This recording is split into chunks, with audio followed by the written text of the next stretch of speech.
Ain Jalut. Titik balik dunia Islam. Tahun 1260. Mesyur. Dunia Islam porak-poranda.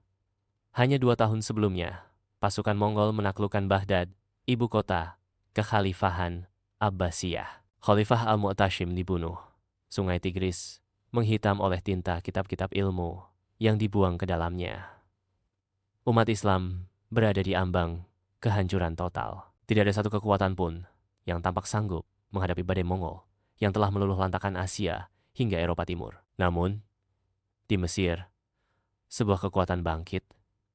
Dinasti Mamluk, pemimpinnya, Sultan Saifuddin Qutuz, seorang mantan budak militer, sadar bahwa jika Mongol dibiarkan, maka tak akan tersisa tempat aman bagi umat Islam. Ketika Hulagu Khan mengirim utusan ke Kairo dengan ancaman menyerah atau musnah, Qutuz tidak gentar.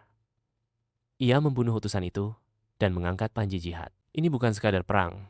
Ini soal mempertahankan Islam dari kepunahan. Pasukan Mongol yang dipimpin oleh Kitbuka, jenderal kejam beragama Kristen Nestorian, bergerak ke selatan menuju Palestina. Hulagu saat itu mundur ke timur karena kematian Khan Agung menyisakan Kitbuka dengan kekuatan besar, namun tidak penuh.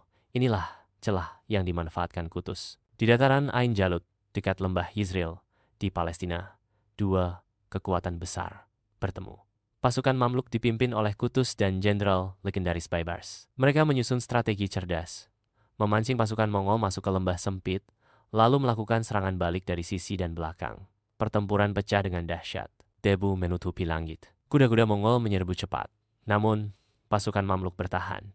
Ketika keadaan mulai goyah, Qutuz turun ke tengah medan, melepas helmnya, dan berteriak, "Wahai muslimin, berjihadlah demi Islam." Teriakan itu membakar semangat juang pasukannya. Dengan formasi yang rapi dan keberanian luar biasa, mereka menghancurkan pasukan Mongol. Kitbuka ditangkap dan dihukum mati. Untuk pertama kalinya dalam sejarah, pasukan Mongol kalah dalam pertempuran besar.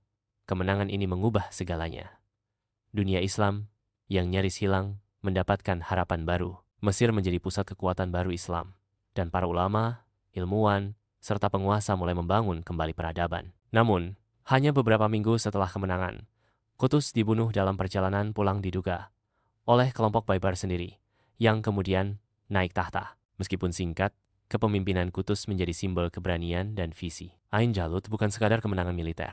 Ia adalah momen ketika sejarah Islam ditulis ulang bukan oleh kekuatan besar, tapi oleh keberanian segelintir orang yang memilih untuk tidak menyerah. Dari reruntuhan Baghdad, dari tanah Palestina, bangkitlah cahaya Islam yang tak pernah padam.